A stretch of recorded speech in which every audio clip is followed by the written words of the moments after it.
Welcome, here I've got Honor 9X Pro and I'm gonna show you how to take moving picture in the camera app at this device.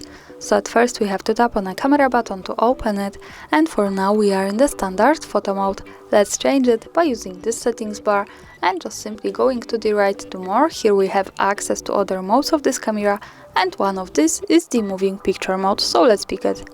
And here we are. We have also some short information how it works. Let me turn this off, and in this mode when we take a picture we get 2 in 1, the photo and the short clip at the same time.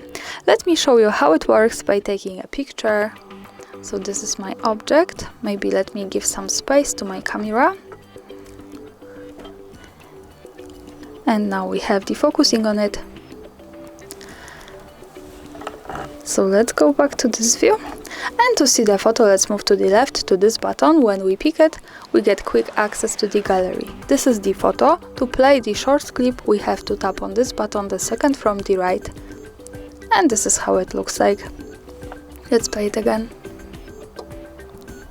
And that's all. Thanks for watching, subscribe our channel and leave the thumbs up.